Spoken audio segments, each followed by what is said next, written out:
that you're joining today to meet with your President's Council of Advisors on Science and Technology. I mean, I know how passionate you are about science and technology because it's like one of the most powerful drivers of progress for the lives of all Americans, from health to new industries with good jobs to our climate and environment to national security and so much more. And so I gotta say, it is no surprise to me that you chose to mark today the 1-year anniversary of your being inaugurated as President of the United States to come sit down with your scientists, your PCAS, and talk about future possibilities for the country.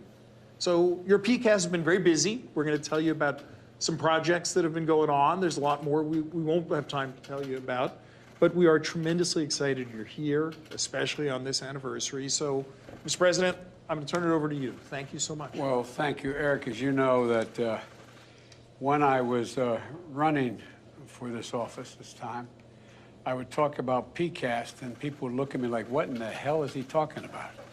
And then I'd explain what I meant. And it wasn't particularly active in the last 4 years, but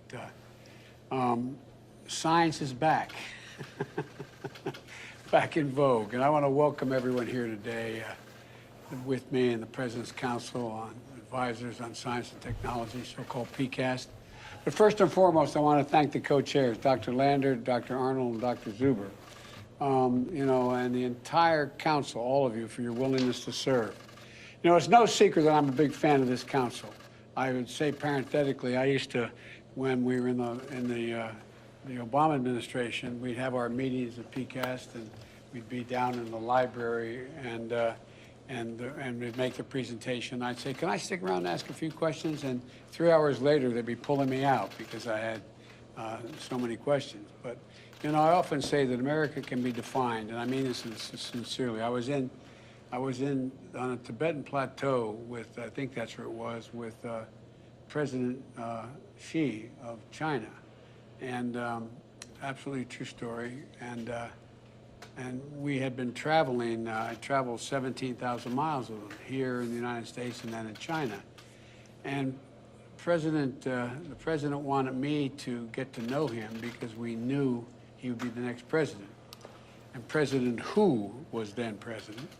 But it wasn't appropriate for the President of the United States to be spending all that time with the Vice President, so I spent a lot of time with him. And we had a lot of conversations.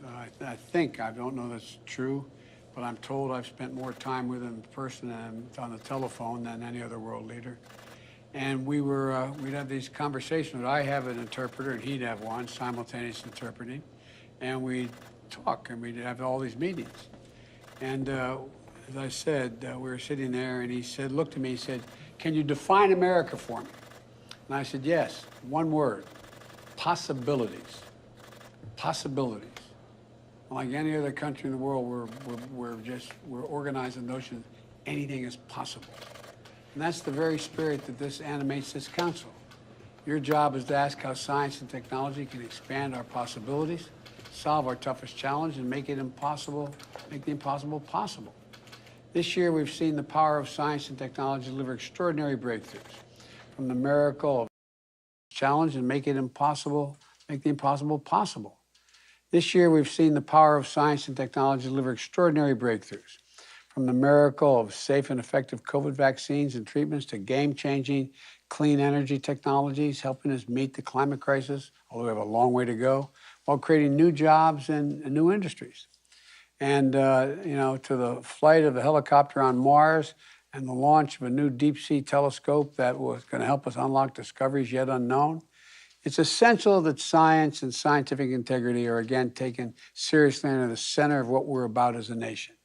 That scientists have a seat at the table, every table in the government. And that's why this council, to me at least, is so important. But I think it's going to be so important to the United States and to the world. You represent the top of your fields: medicine, mathematics, astrophysics, agriculture, oceanography, public health, clean energy, cybersecurity, nanotechnology, and so much more. The breadth of this council isn't an accident. It's by design.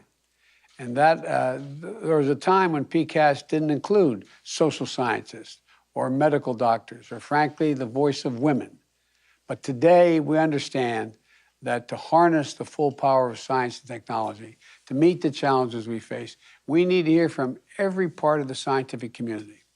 And that's why I'm so proud that for the first time in the history of this council, we have a PCAST that looks like America.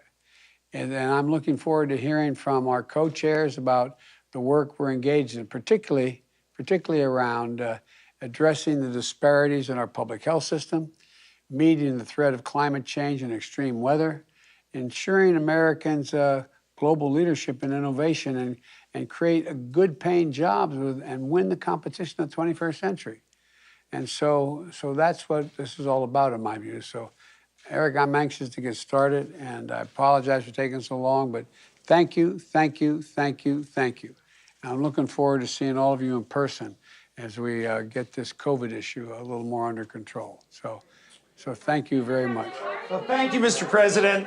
I think what we're going to do is thank the press very much right now and ask folks to step out.